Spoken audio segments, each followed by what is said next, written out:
Hello and welcome to another episode of That's Absurd. Please elaborate. There's always horns. There's always horns in the beginning. Wow, I thought we had theme music. Yeah, we no, it's horns. It's all just it's like always been air horns now. I've never listened to an episode. Yeah, I didn't know. I don't listen to this either. We already talk so much. Like, do we need to hear more of me? No. This is a science comedy podcast with myself, one half of the holiday festive bird. One of those drumsticks is me, and I am Julian Huguet. You are a drumstick. Yeah, I think am. you are. And the voluptuous white meat, well, that's not really. Is there a place where the white meat and the dark meat kind of combine? Anyway, I'm Trace Dominguez, the other science communicator that you're going to hear from over the next hour or so. So if you've never listened to this show before, thank you for tuning in to the show.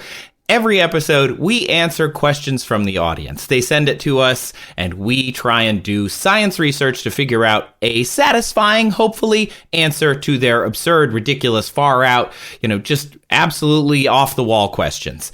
The questions come to us, again, from you, the audience. If you want to submit a question, go down into the show notes. You can find our link to our website, that'sabsurdshow.com. You can find an email, hello@that'sabsurdshow.com. You can even call us on the phone and leave us a voicemail at 302-TAPE-SHOW. In the United States, again, we have a lot of international audiences, but either way, 302-TAPE-SHOW, TAPESHO. Or we do look at our social media and see the comments on Spotify and everywhere else. So there are questions from all over. We harvest them because, it's the holidays. Yes. We harvest them and then we turn them into a delicious pumpkin pie of answer. Yes, we marinate them. We get the cranberry sauce of our brains. Yes. And spread it all over the sliced pieces of your questions. I don't know what you're talking about. I'm hungry now. I'm hungry. So this week, we've got questions from the audience. Yes, Trace, I believe I went first last time, so you can kick us off for this holiday episode. Trace, what was your question? My question comes from Justice. What is the worst way to perfectly cook a chicken? Wait. No reaction to that? Wait. What do you mean? No. What do you mean, wait? No. What do you mean, no? That can't be your question. It's a great question. It's also my question. No, it's not. Yes, Don't yes, joke it with is. me. Justice Peach on Spotify? Wait, what? Yes, the same question. For example, could you place it a perfect distance from a nuclear bomb to cook it to temperature? That question? Just keep reading. Wait. Would the pressure of the deep ocean or maybe an impressive hydraulic press cook it like a pressure cooker? Lasers? Yes, that question. That's the one I answered this week. That's what I answered this week. No, what? No. We have systems to prevent this from happening, Julian. No, we both picked the same one. Well, all right. Well, I guess we're going to have to just figure this out because we're already here. We're already making the show. One of us made a mistake. Yes. And it could have been either one of us. No one will ever know. Sure. Sure, but I have a suspicion on who it might have been. It doesn't matter. Okay. So how should we do this? How should we tackle this then? If we both answer this has never happened before. No. It's a Christmas miracle. This episode does air. Yeah, okay, yes it is. It's a Boxing Day miracle. One of us is taking the other's leftovers. Okay, how about this?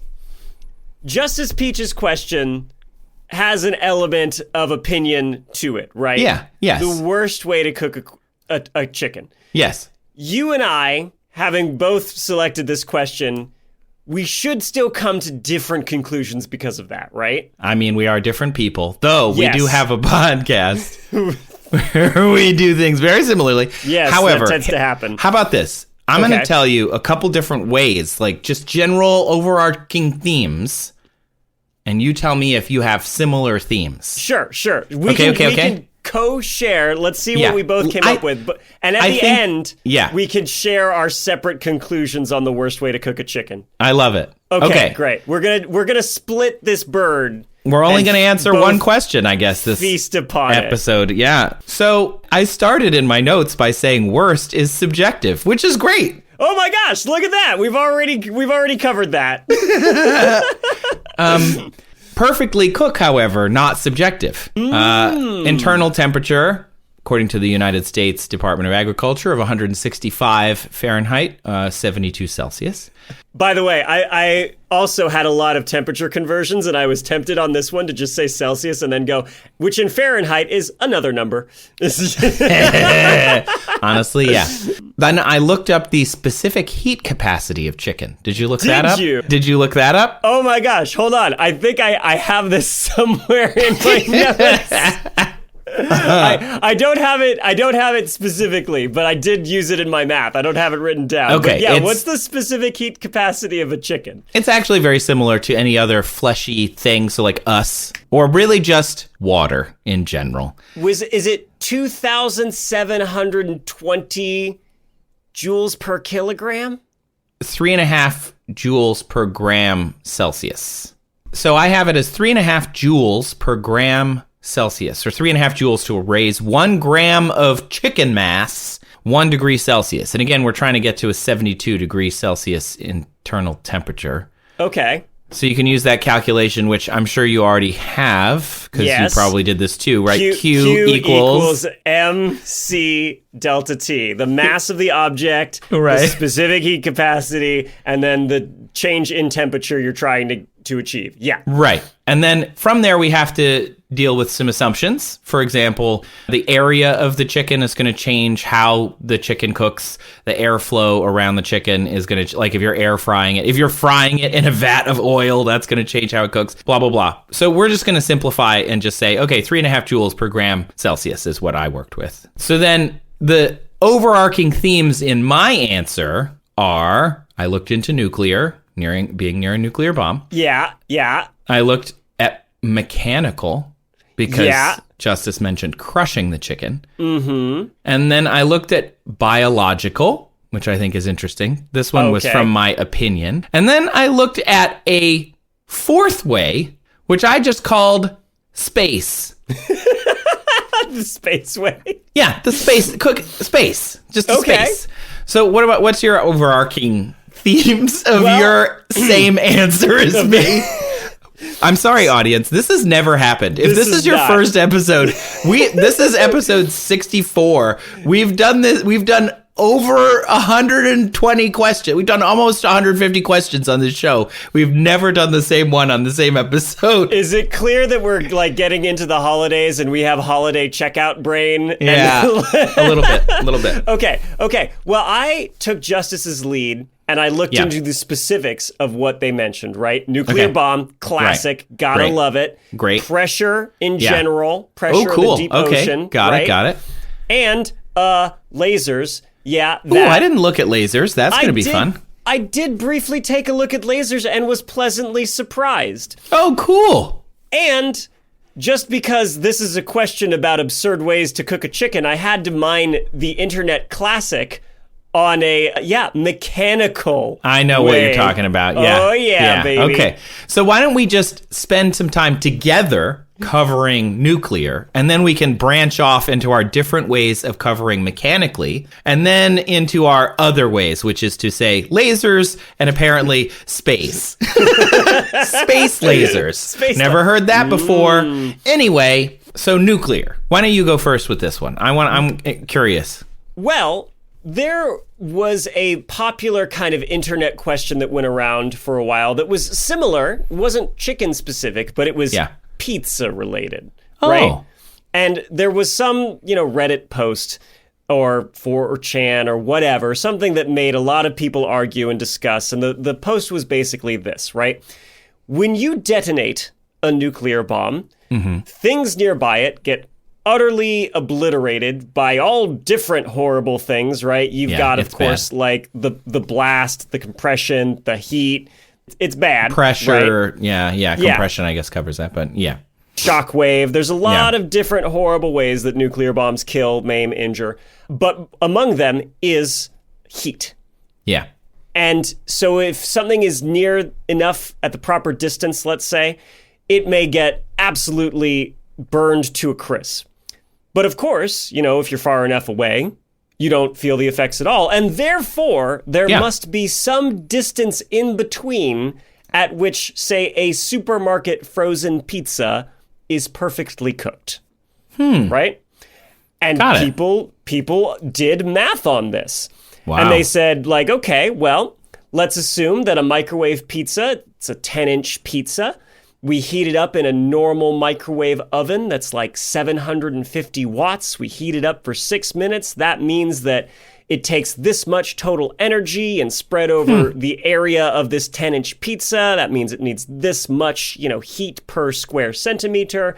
And I can use some equations about the heat from nuclear explosions, right? Because it's a big expanding orb of heat, to calculate at what distance the expanding heat from this nuclear blast matches that temperature. Got it. And I get a distance. And they came up with about 3 miles. Yes. Interesting. Supposedly. And that's fun, right? That's a silly little math way of doing it. And the problem is it does not comport with reality. No. I looked up this thing called Nuke Map. Did you end up on Nuke Map? Of course I looked at Nuke Map. Nuke Map is amazing. It is fascinating. What nuclear explosion did you choose to map with? Oh, I started small. I was thinking of Hiroshima or Nagasaki, and then I went for the big boy. I went for the 1.2 megaton, largest weapon in the U.S. arsenal. Wow. And it was over a map of Los Angeles, and it was very scary and sad. Oh, wow. Yeah, I just stuck with Little Boy at Hiroshima, which detonated 600 meters in the air. And according to Nuke Map, which, if you are unaware, audience, is a nuclear explosion simulator, that would cause thermal radiation burns at between 2 to 11 kilometers from ground zero, about 1 to 7 miles. But only 1% of the heat of a nuclear explosion comes in that way. Like, 1% is a UV burst about 1/10 of a second long. Then 99% of the rest of the heat comes in infrared and visible. So that can light things on fire. But it comes so fast, like that 1/10 of a second that's all UV heat, which is a lot of heat, is just going to scorch the outside of the chicken. Like if you have a chicken at like room temperature, it's still going to be cold on the inside. That is the major problem, right? Mathematically, sure, you have enough energy, but you delivered it too quickly to actually have it transfer through the pizza. Or if it's in the box, even through the box. Yeah. There are accounts from survivors of Hiroshima and Nagasaki, and they're heartbreaking. They really are. Of course. Sorry to be a bummer on No, Christmas. they really are. The way that people were injured by this sudden flash heat is remarkable. It's so strange. There are people who were like washing their hands in a wash basin in a restroom, and just their hand being like in water and kind of protected by the porcelain or whatever the sink was made of, right, was enough to shield it from this sudden flash of intense heat. And so the rest of them is horribly burned and their hands look totally normal. That sort of thing. There was a woman who wore a kimono and it was a black and white pattern on it. And the black pattern absorbed a lot more of that heat and it singed it into this person's flesh, and the white portions were unharmed because, again, it was just such a rapid heating. There's videos of atomic bomb tests, right, where like a school bus or a painted bus is filmed, and the instant the heat hits it, all that paint just vaporizes. And then a second or two later, like the shockwave hits and knocks the bus over. It's counterintuitive. Yeah. The fact that newspaper was ignited 2 miles, 3 kilometers from ground zero, like newspaper caught on fire. But the newspaper, we know that because the newspaper was still sitting there. Like it was still in a place where it wasn't blown away in the same way, I'm guessing. So it just... At least not immediately. Not immediately, like the heat was, right? Yeah, exactly. So it's very interesting. And that does make it difficult. Friend Kyle Hill did a video discussing the atomic bomb to cook pizza problem, but he focused specifically on the pizza, which I was like, okay, this is interesting. Not quite what we're looking for. We're not having a holiday pizza. Yeah, we're talking about a 3-dimensional object. And so here's where I went, and then we'll come back to where you went. A few years ago, I did a video about cloning organs. Okay. And the problem with organ cloning that they're having is not making the organs. In fact, they take iPSCs, induced pluripotent stem cells, from people. So they're actually, we're working with veterans. So they're trying to regrow parts that, like skin grafts, or to be honest, like sex organs that had been blown off, basically. And so they would culture these iPSCs in a reactor, which is a big steel vat, and they would just swirl it with nutrients that the cells would like. And then once they had enough iPSCs, they would print a scaffold with a 3D printer that looked like the organ, put the cells on the scaffold, and slowly be able to grow it. They could do that with any tube organ pretty easily. Something like the liver, very difficult, because it needs blood vessels and support structures and things inside of the organ that they aren't growing. And so the inside would die, even though the outside would be fine. So a flat organ was easy. So the doctors had made this distinction I'd never thought about when it comes to organs before. And this works with our problem. If you wanted to cook a chicken breast using nuclear material or a nuclear explosion, you'd have to stretch it out like the last human from Doctor Who. Right. You'd have to just be moisturize me. It would have to just be like a giant frame, and the chicken would have to have been tenderized and stretched so that it was so thin that when that heat hits it, cooks it. Right. But if it's three-dimensional, there is no way that I could find to cook it. Exactly. What did you find, Julian? Exactly that. And I should say, I am not a good cook. I didn't start cooking until I was like late 20s, and even then it was like from certain, meal kit providers, which, one day sponsor us, because I use you all the time and they're great, just whip it up and then, take the cup of sauce and add water until it reaches a drizzling consistency. Yeah, you know what I'm talking about. I do. Yeah. I know exactly what you're talking about. So I'm not a great cook, but I did get into a phase for a little bit where I was watching cooking shows for tips, because I was like, I have to feed myself. I can't just eat Soylent every day. Yeah. And one thing that I found really interesting was how much the temperature that you cook things at is so important, because that heat has to propagate through these three-dimensional things you're cooking. Yeah. And so if you want to cook a steak, a common thing to do is, cook it in like the oven for a little bit so it penetrates through the steak and changes the shapes of the proteins and sugars and whatnot. And then you sear the outside so you get that nice, different crispy texture or whatnot. But you can't just sear it on the outside, especially if we're working with like a chicken, where it's very important that you pasteurize it to kill all the gross little bugs in it that will make you sick. Yeah. Right? You can't just like heat it real fast on the outside and then eat it, because the heat doesn't have time to penetrate through the meat. It's got to move via conduction through that meat. Yes. And therefore, for the exact same reason, that flash blast of heat from a nuclear bomb is going to leave most of the chicken undercooked on the inside and then horrendously, inedibly seared on the outside. But Julian. Yes. We're talking about a tiny little nuclear bomb. Please tell me, what about a gigantic nuclear bomb? Well, the principle's going to be the same, right? Oh, it's just a question of distance, right? You're just going to have to stand a lot farther back than you would if, like, Fat Man or Little Boy went off, Yeah. But still, at that distance, you'll reach a temperature where, theoretically, this is the same amount of energy to cook a chicken. It's just done a horrible job. And, oh, no, the shockwave is coming, too. And I'm getting buried in rubble.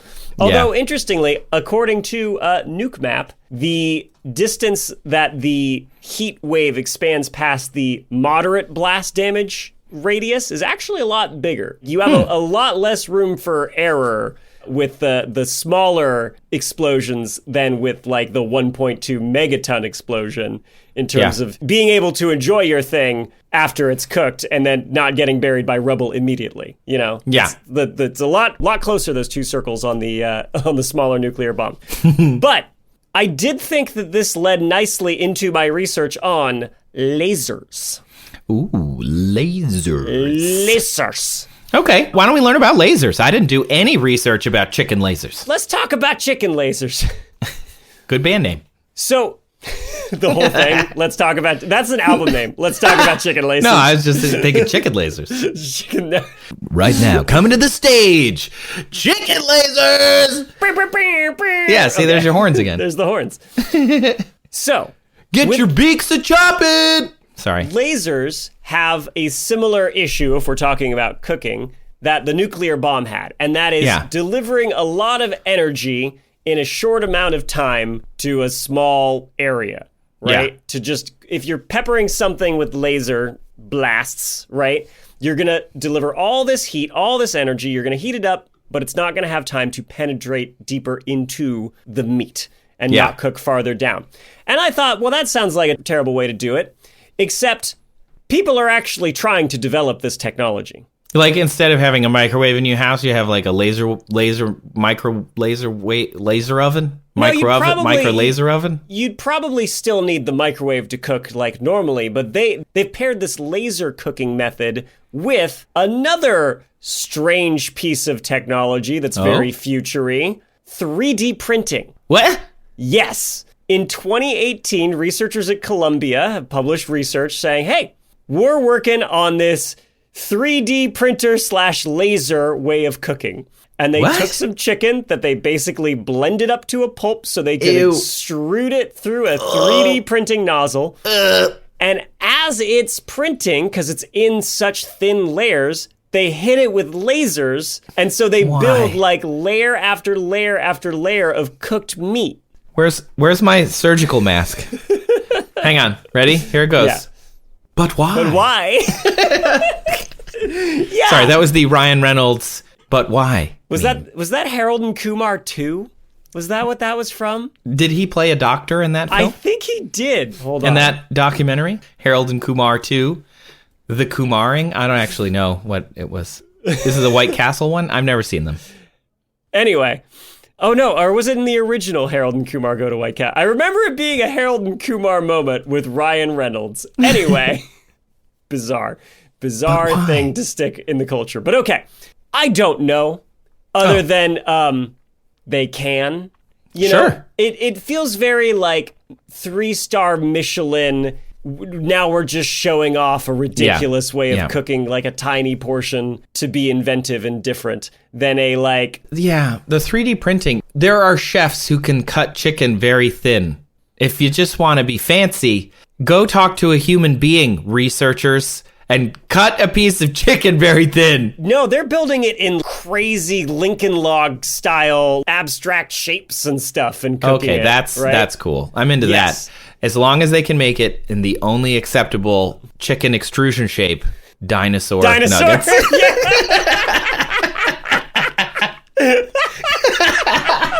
Can you imagine? It'd be so good. Can you imagine? With full fidelity, and there would be teeth and eyes. It would look like a model of it, and it's actually chicken. I think it would be phenomenal if some 3-star Michelin restaurant went through the trouble of 3D printing, laser cooking, and then bread coating and quickly frying something so it looked exactly like the $3 dino nuggets you get in the but it would taste grocery store. Incredible. That's what I want to see. Honestly, just as a prank on rich people. Did you ever see the documentary with Ralph Fiennes? I think it's called The Menu, and it's great. It's basically like a Michelin chef who just has utter contempt for all the people who come to his very fancy restaurant. And so over the course of the night, like that becomes more and more evident. It's fun. It's very fun.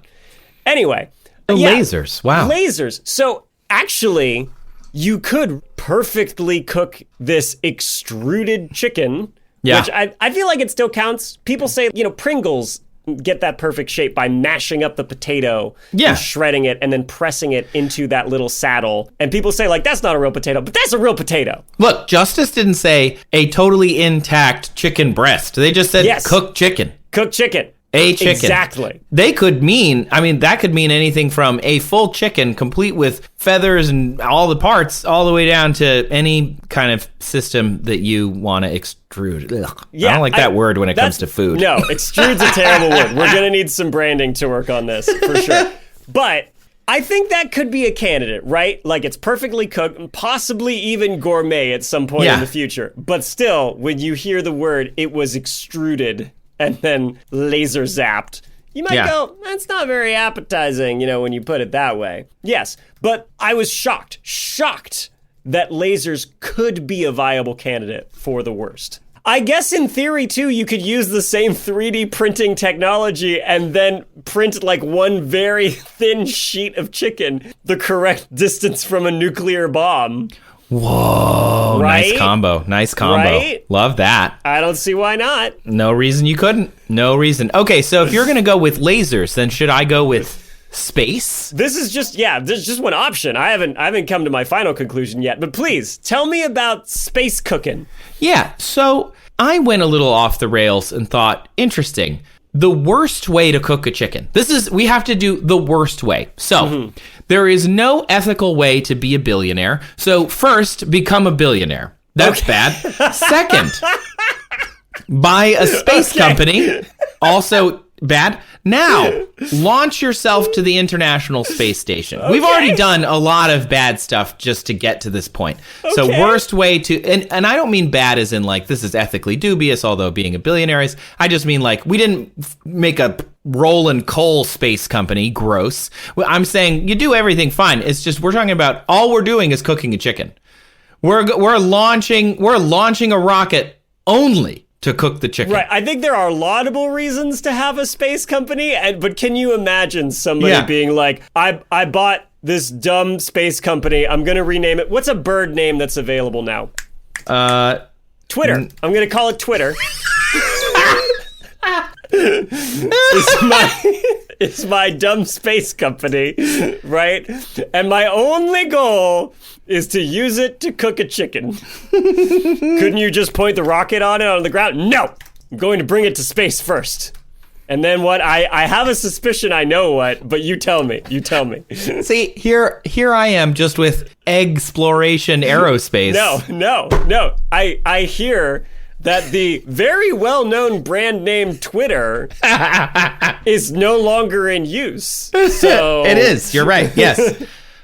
So you launch yourself to the International Space Station. You get there. You bring with you a chicken breast. Okay. You arrive, you get into an EVA suit immediately. Yeah. You're wearing a diaper in 15 minutes. You get into the airlock. You get into the depressurization. That can take a little bit of time. But once you're outside, you take the raw bit of seasoned and tenderized chicken that you brought with you. You put a little oil on it, maybe before you go outside. But, it would be good to use the spacesuit gloves because we're trying to ruin them. Because, again, worst way to cook a chicken. Trying to be as wasteful as possible. Yeah, we're being very wasteful. And then once you're outside, you have 45 minutes of sunlight and 45 minutes of darkness. And during the sunny side, the skin of the International Space Station, which is mostly white, absorbs solar radiation. And the interesting thing about space is it's very hard to cool things down. This is also counterintuitive with the nuclear that we talked about earlier. When we launched that GoPro to the stratosphere in the Edge of Space video that we did, the biggest problem wasn't keeping the camera warm, which you'd think, the stratosphere, space, it's cold. So cold. It's like negative whatever Celsius, and it's like 100,000 feet or 30,000 meters is like negative 50 Celsius or something, or like negative 50 Fahrenheit. They're about the same, which is great. Easy to remember. But air is what keeps things cool. You need air to touch the thing to take the heat away. So no air means it doesn't take the heat away. You're just getting a radiated heat, not irradiated. You're just getting radiated heat. That's the nuke from earlier, right? Yeah, exactly. And so without air, the ISS doesn't have to keep itself warm, really, because it has all this equipment running inside of it, plus the astronauts themselves. They have to keep it cool. Yeah. So there are radiators on the outside of the ISS that radiate heat out into the vacuum of space. If you look at a picture of the ISS, it's the little white zigzaggy things. Right. I was building the ISS Lego set, which is a great set. It is a great set. I have the same one, yeah. And I was like, what are these things? And I looked it up, and I was so surprised. I'm like, the radiators for this thing are this huge? They're humongous because they're radiating all this heat. I looked up the schematics and how they work. They have pumps with ammonia and heat exchangers, and the ammonia picks up the heat and pulls it down these long zigzaggy things, and then it has this heat exchanger that pulls it out of the ammonia, and it can radiate into space. I built the Lego Space Shuttle set, which possibly my favorite set that there ever is. I started building it. It's so good. And the interior of the doors for, the cargo bay are silvery. And I'm like, what's up with this? Why?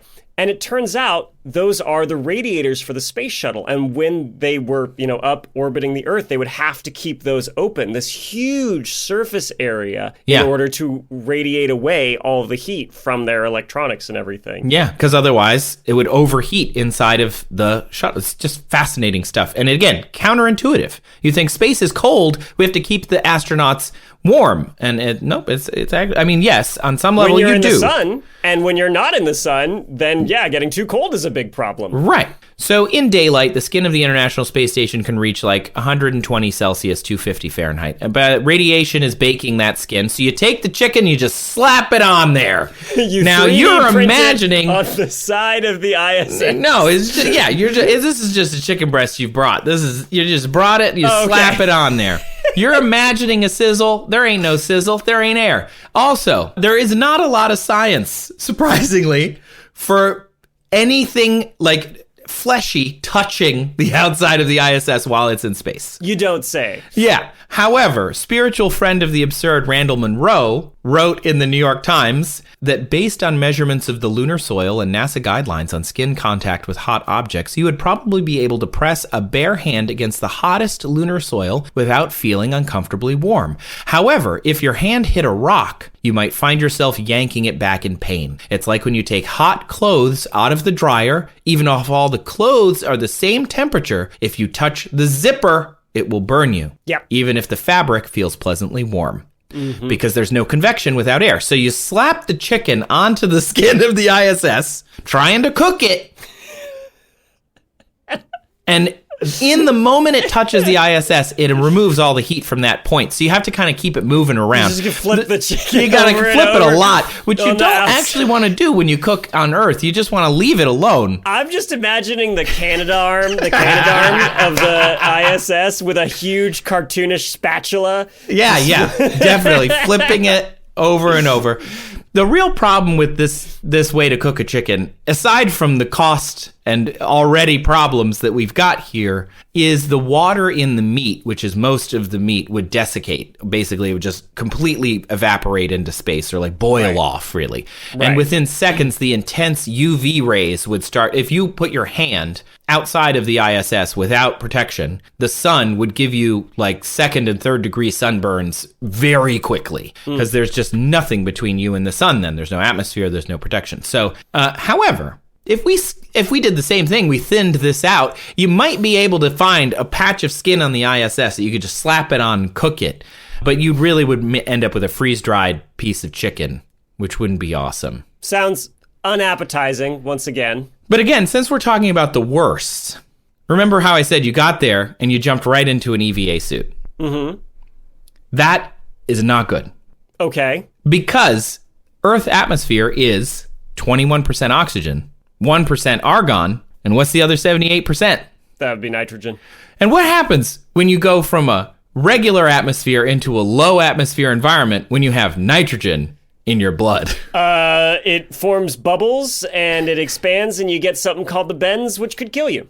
Right. So most astronauts, like the astronauts before they actually go out into space in an EVA suit, breathe pure oxygen because they breathe in oxygen and they're still exhaling the nitrogen that's in their blood. And over time, they'll do this for a while, like at least set like a day before they'll start doing this process, knowing they're going to go outside, and they'll change the pressure of the atmosphere inside of the International Space Station entirely because people are going outside, so they have to get ready, so they have less nitrogen in their blood. You know how they do that? They change it to a lower pressure with higher oxygen mix because then the nitrogen doesn't go into it. It's very interesting. Yeah. Well, a lot of spacecraft like Apollo used a pure oxygen environment, right? Because then you could have a lower pressure inside the spacecraft, but still get enough oxygen to operate your brain. And then when the Apollo 1 disaster happened and, things caught fire and it burned in this pure oxygen environment, all these like articles like the New York Times were like, are they idiots using pure oxygen? And it's like, you don't understand why they have to for the spacecraft. Anyway, it's funny you bring up the bends because my research also talked about that in a completely different setting. You're kidding me. No, I'm not. Okay, tell me more. Elaborate. Ooh. Justice asked about what about in the deep ocean? Oh, they did. Would the pressure cook it? Would it? I mean, do things just come up from the deep ocean from time to time, just like a perfectly cooked blobfish ever emerge? No. I mean, if it did, it would get eaten immediately because delicious. I think Justice's kind of misunderstanding might come from the fact that we have this kitchen device called a pressure cooker. Oh, right? yeah.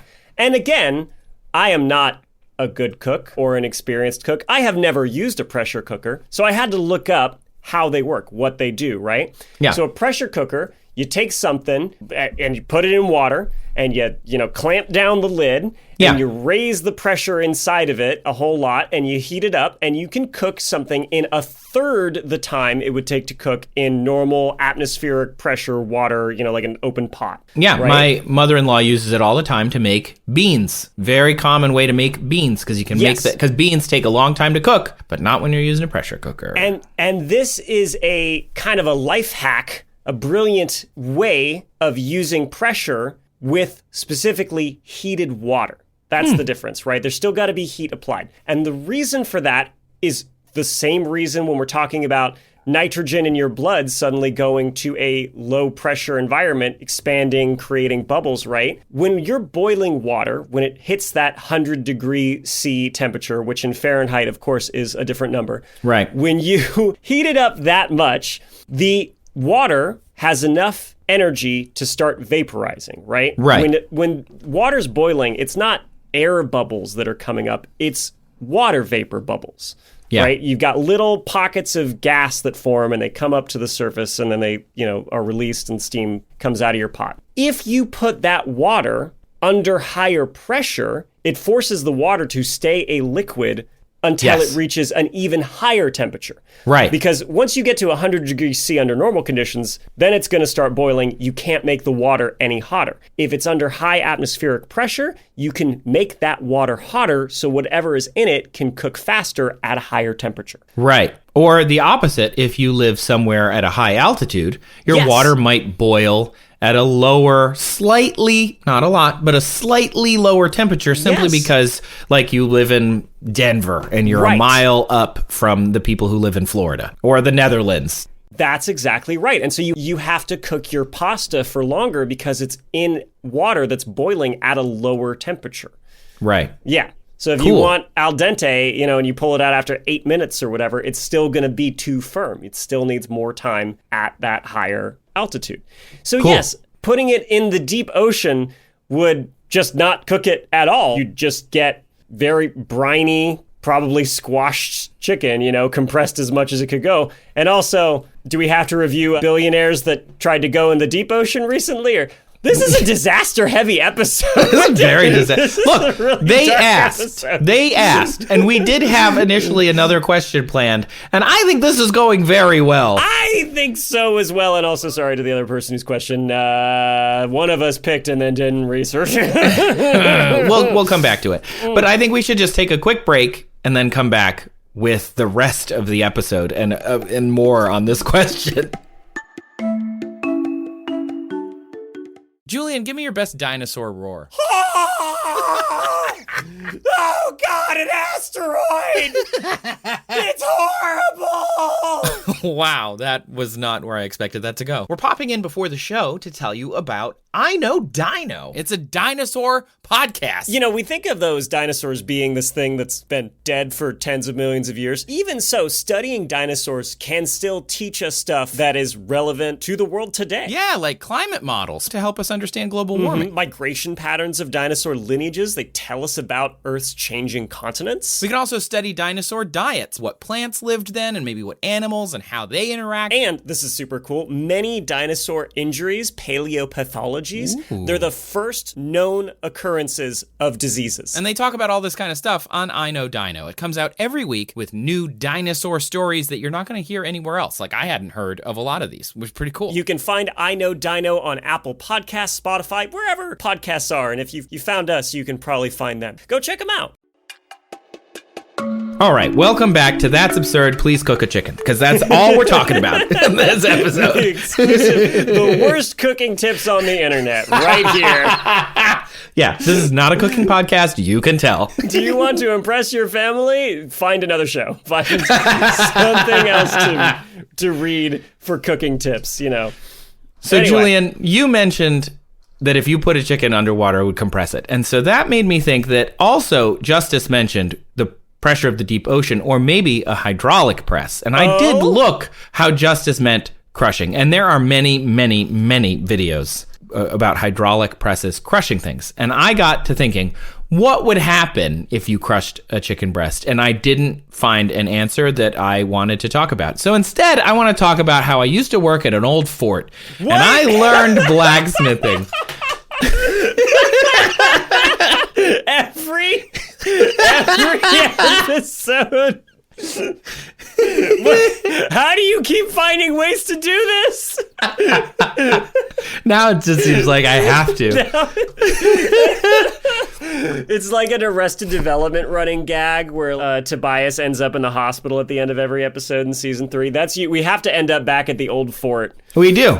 We have to. So you've watched these videos, Julian. Oh, I love them. Yeah, they're so satisfying to watch a hydraulic press crush a piece of metal. And I assume you know that when you have, say, a cylinder of metal and you crush it with a really, really big hydraulic press, what happens other than the smushing? Boy, like a piece of metal? I mean, you squish it pretty flat, and then you go like, that can't get any flatter, and then it like extrudes out. Ooh, there's that word again, right? Ew, gross. You kind of get the spaghettification as it gets pressed into the thinnest shape possible under this enormous pressure, right? Yeah. And it like squirts out the side. And in between, the friction inside of the metal is reshaping metallic crystals within the metal, forcing the atoms to reconfigure themselves because now it's under this immense pressure. And that requires the release of energy. So you could ostensibly crush something that was wanting to hold its shape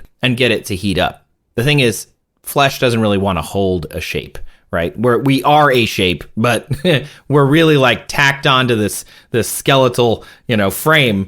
We don't really have a shape. Otherwise, we're kind of blobby. We're definitely not going to form a crystalline structure with our flesh, right? Like not metal so can. Much. And this is actually the reason I bring up the old fort is because I was blacksmithing on the reg when I was there. You don't say.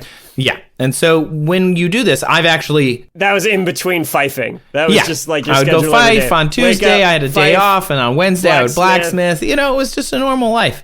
Heat up something in your sketchy microwave and turn away from it because you were worried it was going to irradiate your nethers. You listen to me when I talk, and I really appreciate that. I don't think even... my wife knows about the microwave, and I've mentioned it before. So the thing about this that I liked is I've done this in the blacksmith shop before. I got me and another blacksmith together and a third person to hold the piece of hot metal. And when you take 2 sledgehammers, it's called forge welding. You heat up 2 pieces. So in our case, we used 2 steel bars, about a centimeter thick each, and we wanted them to become 1 steel bar. And we were doing this to make andirons, the things that you put in a fireplace to hold wood. And so to do this prior to welding, like we know today, where you take a really hot acetylene torch and you heat up a piece of metal that melts easily, and it's not really metal, but you get the point. I don't want to get into it. You weld them together with a piece of meltable material. Okay. In this case, you smush them. You smush them a lot. You smush them good with some sledgehammers, and you alternate like the 2 little guys in Zelda Link to the Past. Bing, bing, bing, bing. I hit my own microphone. So you're hitting them alternatively, and you can feel the steel getting hotter and smushier as you do it, which is just awesome. Because normally, pet peeve, by the way, movies with blacksmiths in them, they always show the smiths hitting the piece of steel when it's not hot. They're like, even Tony Stark was hitting a piece of metal, then he put it in the water, which you can do. It does make the steel... You quelch it. You quelch it. It hardens the steel, but you can't do it a lot. You just do it. It's part of the process. Anyway, they always are never hitting it when it's glowing. Real smiths hit it when it's glowing. It should be like 800, 900 Celsius, so like 1600 Fahrenheit. Right. That's when it's glowing a dull orange. That's the lowest level, and you shouldn't even be hitting it then. And then it's already glowing. When it's not glowing, don't be hitting that. It's a waste of your time. It's a waste of your time. Anyway, so if you put a chicken breast under a hydraulic press, it's just going to get crushed. It's not going to heat up. No. Cellulose would just... bleh. They do actually put things like broccoli or whatever into these, and nothing happens. It doesn't like heat up because it doesn't want to maintain a structure. was this your only exploration into mechanical heating methods? It was, yes, it was. Because then really? I thought, do you smash it with sledgehammers and would that heat it up? Like you're hitting it really hard, but it didn't really, I didn't really go anywhere with that. Trace, what about a slapping it? A good old slap at a chicken? Just slap at a chicken. Just slap at a chicken. So, Trace. Yeah. Have you seen the internet's apparent obsession with slapping a chicken to cook it? I have seen this. I've heard of it. I've been on the internet for a while. Okay, good. But I honestly, was worried. I don't know anything about it. Okay. I've never watched the video in question. Well, it honestly started back in ye old 2019. Who even remembers? Yes. So, back in ye old 2019, Reddit user Mr. Waterplant asked, if kinetic energy is converted into thermal energy, how hard do I have to slap a chicken to cook it?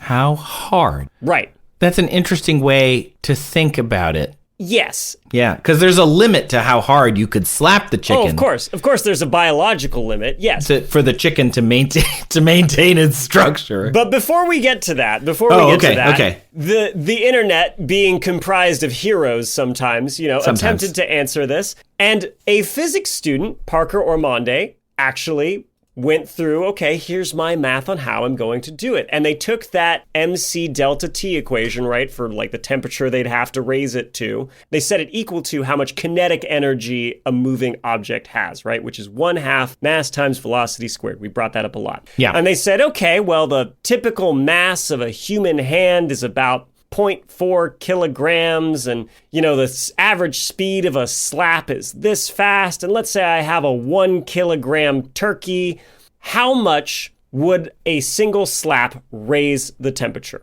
And I double-checked their math, I did it myself, and they concluded it was one average typical slap raises the temperature of a chicken by 0.0089 degrees Celsius. Wow, that's very low. An incredibly negligible amount. And again, we're making assumptions that all of the kinetic energy from your slap gets converted into thermal energy, which of course the real world, being not a perfect physics problem world, does not happen. On top of that, we're slapping, I assume, the outside of the chicken, which means we end up with a similar problem as we've ended up in other parts of this, which is the heat isn't necessarily penetrating to the center of the chicken. Correct. It's just the outside. Correct. And by heat, I say what I really mean is the it doesn't get all the way in there. The slap jiggle, the kinetic energy jiggle. Probably, the slow-mo guys, like seeing that slap wave, jiggle, like, yeah. If you've got some Jell-O around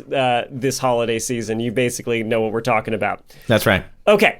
Now, he then made some assumptions, though, on how hot he wanted this chicken to get. He said, okay, I'm going to start basically at frozen, 0. He wanted to raise it to 205 degrees Celsius. Why? And I think that's extreme. Exactly. That's excessive. Now, you don't need that. In order to do that, math works out to about 23,000 slaps. You only need to get it to 72 C to be fully cooked.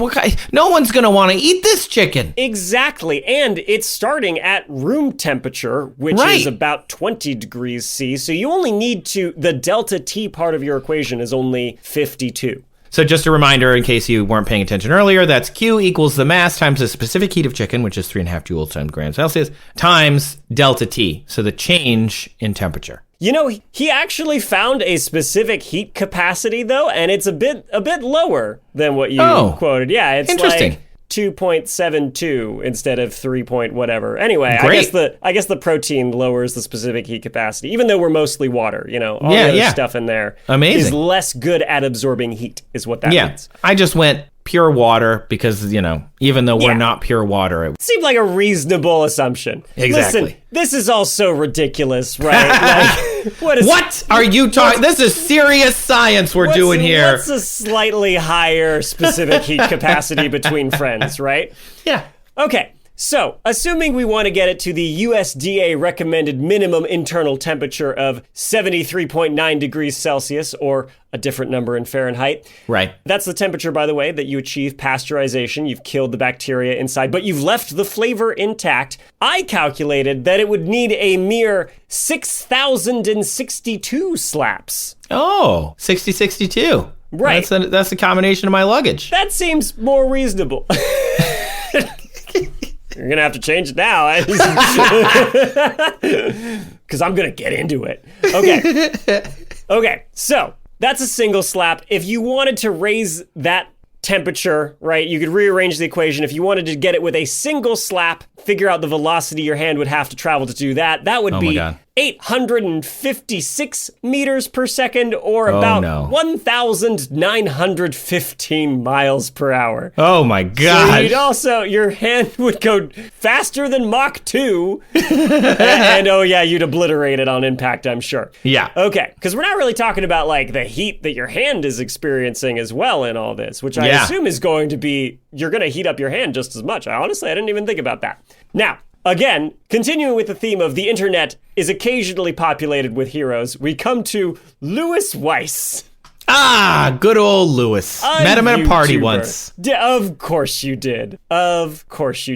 And Louis has plenty of brilliant videos. The one, though, that he came to prominence for was where he put this to the test. That's right. He actually made a machine to slap a chicken repeatedly, which he called the Meat Beater 9001. Which is Louis. a much funnier name than I could ever come up with. That's pretty good. And he put some meat inside a bag to insulate it because he was having trouble with the heat escaping as this meat was in contact with the air. And he put a thermometer in the meat, and he just filmed himself slapping this meat just for hours at a time. And he managed to get a steak to 60 degrees C with any guesses on how many slaps? Do you know the number? I don't remember, but I assume thousands. Yeah, tens of thousands. Oh gosh. 34,000 slaps. That's a lot of slaps. That's a lot of slaps. Again, we talk about that equation assuming all things are perfect, and clearly they're not. Big difference between what we calculated and what we actually get. He also attempted this, of course, with chicken, and he was only able to raise it to 55 degrees Celsius, sustaining that temperature for 90 minutes before his Meat Beater 9001 broke. Wow. But that took, do you want to guess how many slaps for that one? I mean, based on the last one, I'm going to say 112,000. Oh, you're almost exactly double. 57,000, which is still a ridiculous number. That's too many slaps. That's too many. Too many slaps? Yes. And again, he couldn't get it up to the USDA's recommended temperature for instantaneous pasteurization. But then he looked back at his charts, because it turns out if you maintain a still fairly high temperature for a long period, you can also achieve pasteurization, and concluded that he had in fact successfully cooked this chicken, having left it at 55°C for 90 minutes.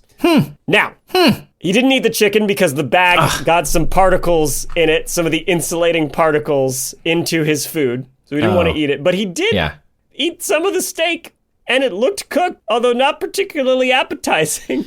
It's like a slightly above room temperature steak. Yeah. So apparently, though, somebody's done it. Unless there was camera trickery, right? But I don't see why, to me, the physics, the math, it makes sense. It does work out. Yeah, the math works, even if the perfect equation is not representative of the real thing. Reality, yeah. Yeah, which is exactly why you do the equations first, to give you some idea. And then you just say, well, we have to have a variance of a lot in this case. Anytime you're thinking about beating your meat, do a bunch of math first. Yes, always. And then, middle out, buddy. Always middle out.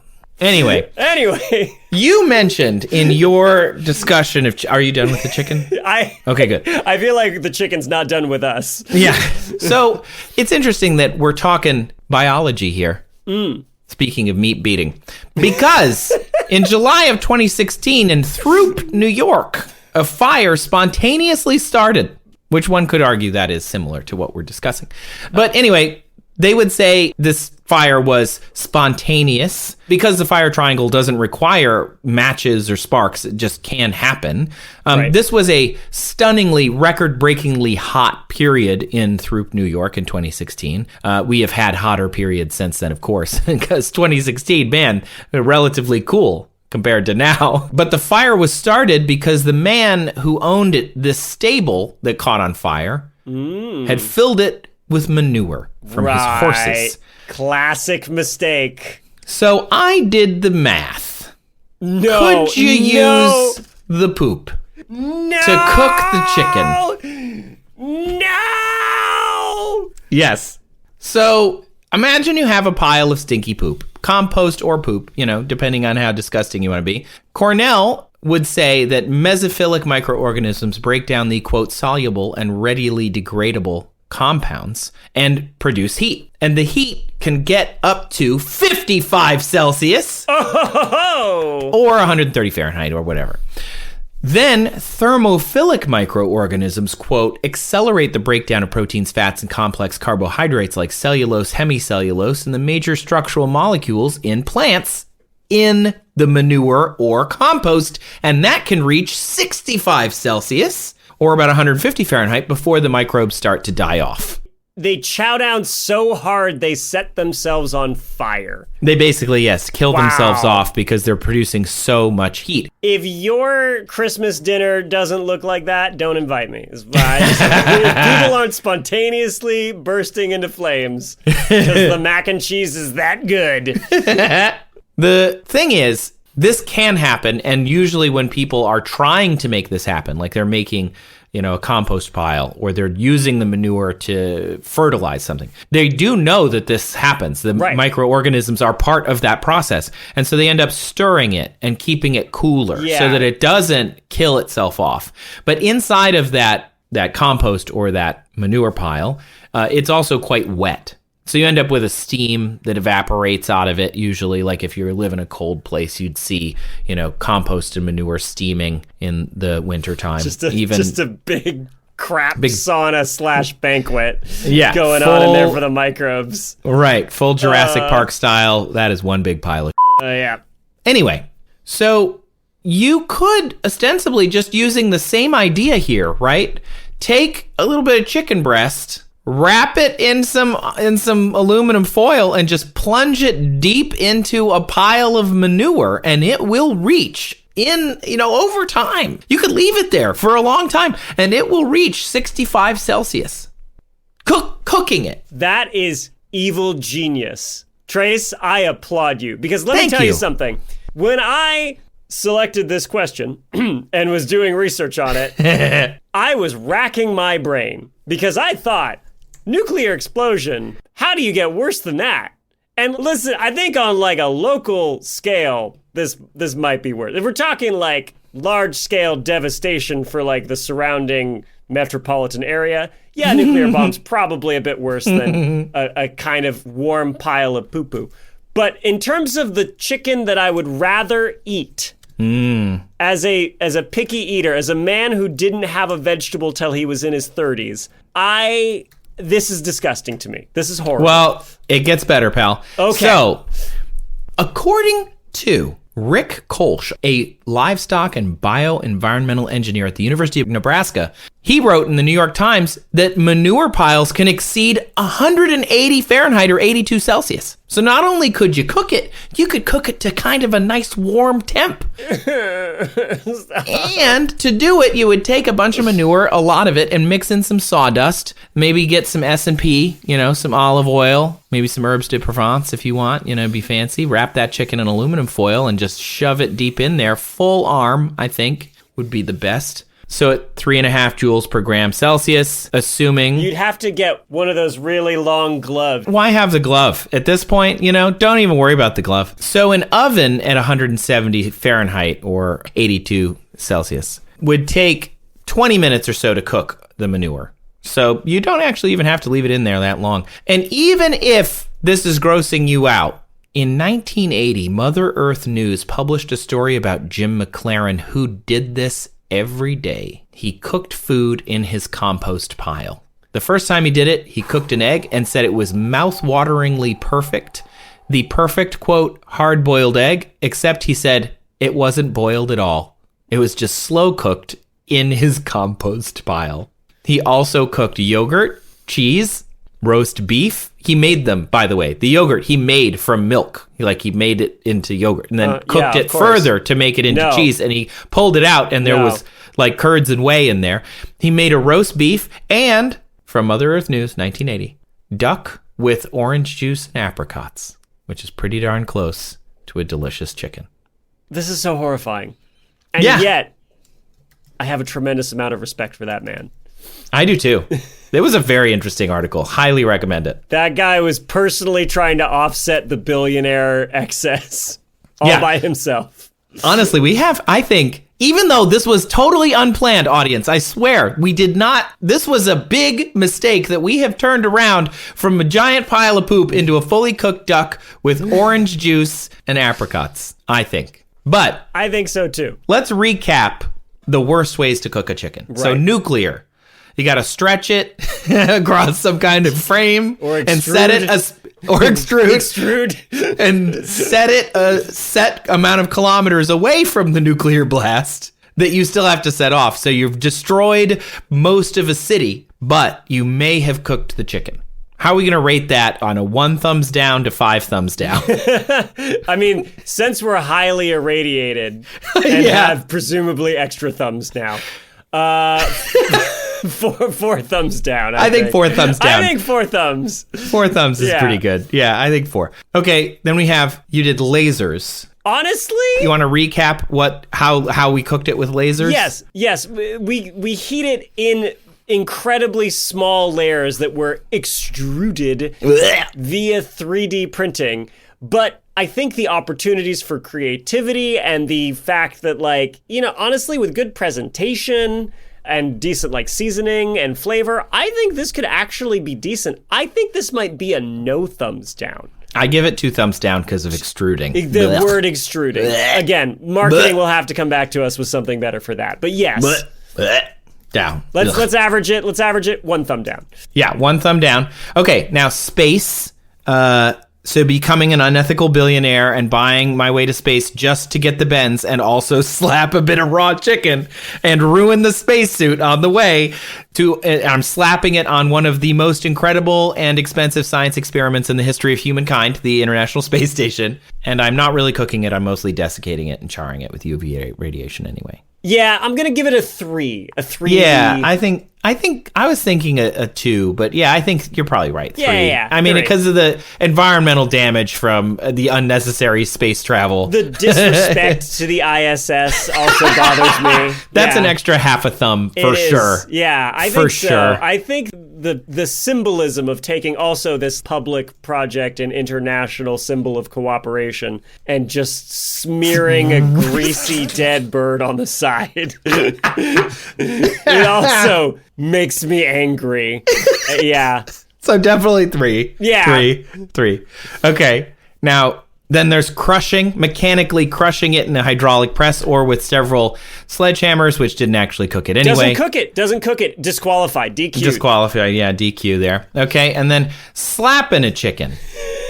I think for me, this is pretty bad only because of the thing that we didn't even think of until you were talking about it, which is your hand would be equally cooked. Right.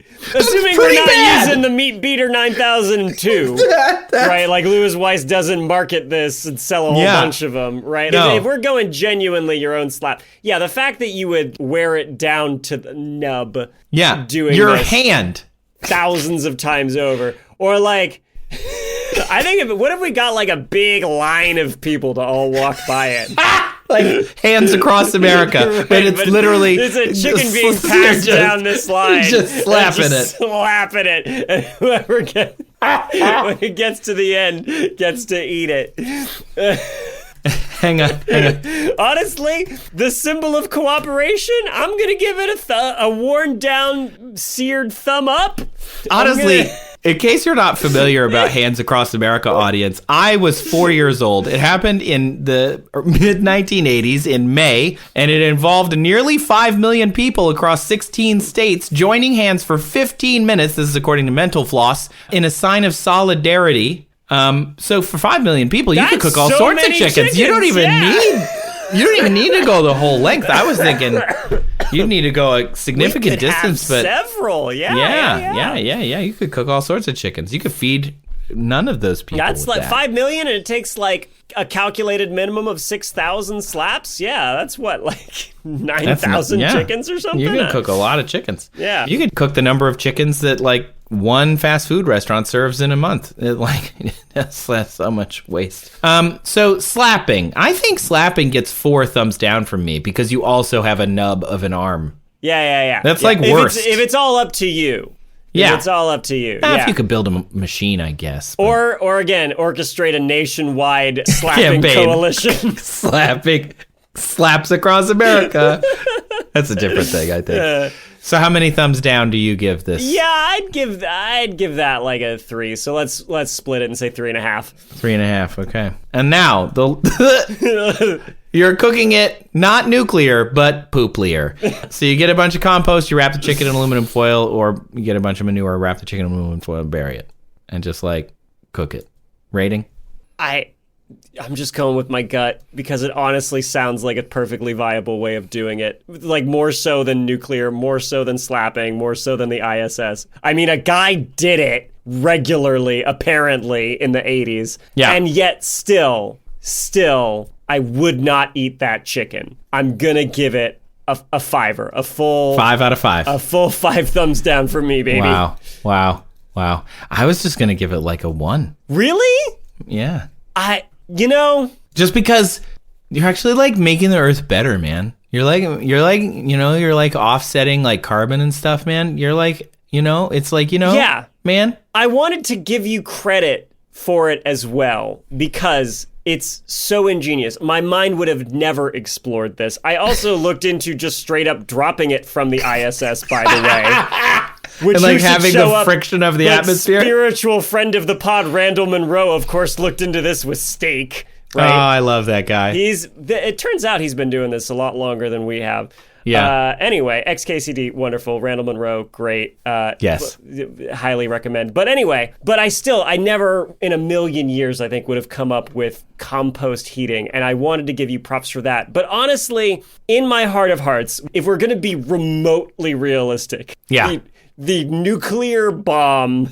It has to be the nuclear bomb. Has to be the worst because it's so unbelievably destructive. If all you're trying to do is cook the chicken, and that is the idea, the same with the space, I think it's nuclear than space for sure. Yeah. Although slapping currently in our average has 3.5, which is slightly worse than space. Just to recap, nuclear worst, slapping it personally, second worst, space, third worst, becoming an unethical billionaire and buying your way to space just to put it on the ISS, third worst. Yeah. Then, pooplear, fourth worst, slapping it with a robot, fifth worst, and then lasers, not that bad. Apparently not that bad. Not that bad. Yeah. I mean, if they can make the dino nuggets, I totally agree with this ranking system. It's the funny thing about the nuclear explosion is the whole time I could just picture some Fallout alternate universe where nuclear power is the, cure-all for everything. Yeah. Right? Just like in the 1950s when, we've got this new, radium medicine, blah, blah, blah. Or that might have been earlier. But anyway, I can see some absolute mad lad being like, the Davy Crock personal oven, they don't discover microwaves, but instead they're like, if we just set off just a little bit of... tiny little bomb. Like a microton bomb, And it just cooks your chicken for you in a few seconds. You just scrape it up off the inside, the charred remains off the inside of this little oven that you have. Good chicken. Yeah. Good. And then have it. I could see somebody in some universe attempting it. I agree. But it's the worst. I think it has to be. It just has to be. And it's kind of, to me, not as imaginative as the poop, But it's so true. It just has to be the worst. You're literally you're rendering unlivable a large portion of this, our only planet, and you're doing so to cook a single piece of chicken for yourself. Right. Well, what if you had them in a big circle around? Oh, you're just making chicken for everybody. Blast radius. You have the whole blast radius. Right. And then you just keep setting them off in that exact same spot anytime anybody needs more chicken cooked. Yeah. So it's fine. So then it's probably fine. Yeah. It's probably fine then. So then I would say that would only be 3 thumbs down instead of 4.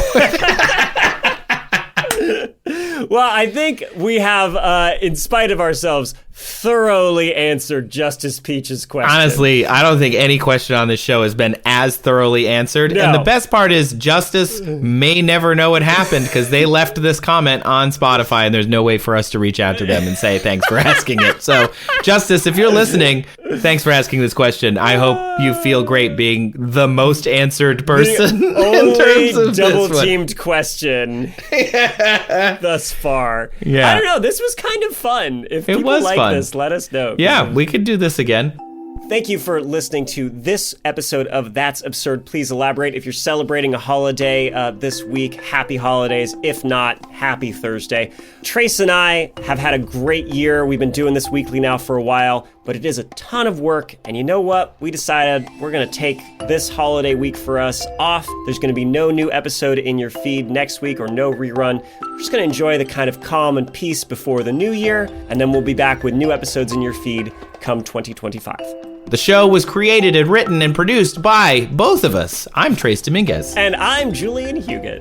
It was also produced and edited by someone who you won't hear except for the work that they do because they're in the back slapping that chicken to make us sound good. Listen, thousands of times. Thousands of cuts.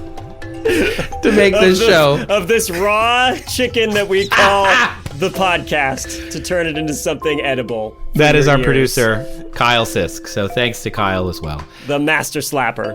I'm sure that's what he's known as.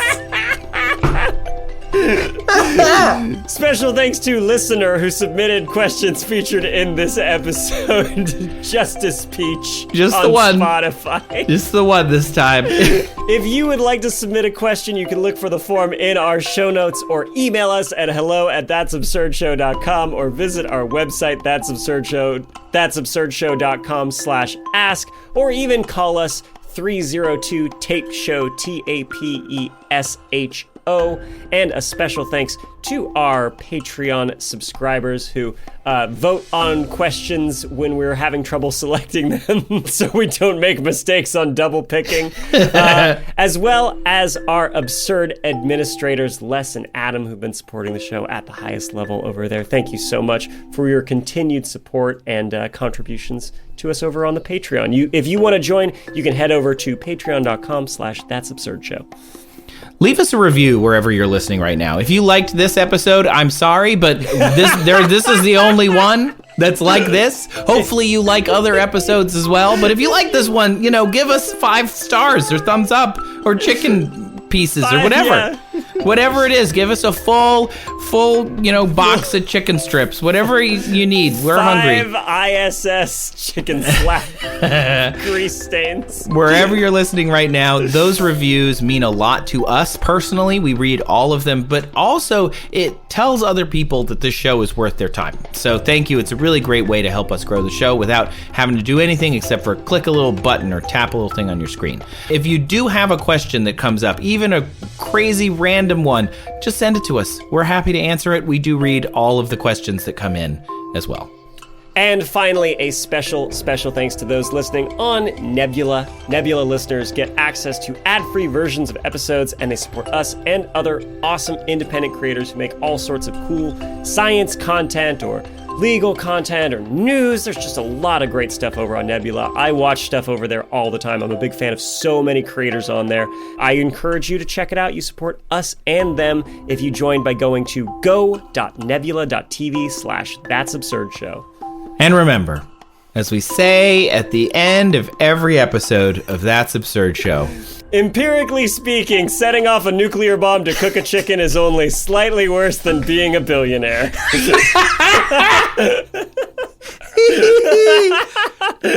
science is clear. The science That's is what clear. the data says. I'm just looking at the data. We drilled into this pretty thoroughly. And as we say at the end of every episode, Julian, don't do this again. Look at the. I set it up in Notion, Julian. I set it up in Notion. You gotta read the Notion. And we delayed so many times because I was like, Trace, I'm just really struggling to find like good creative answers for this. And I'm question. like, what? I'm reading the question that you have. It's fine. It's not that about hard. GMO soybeans. It's not that crazy. Mention that, and I didn't say it. This could have easily been avoided with just like a little communication.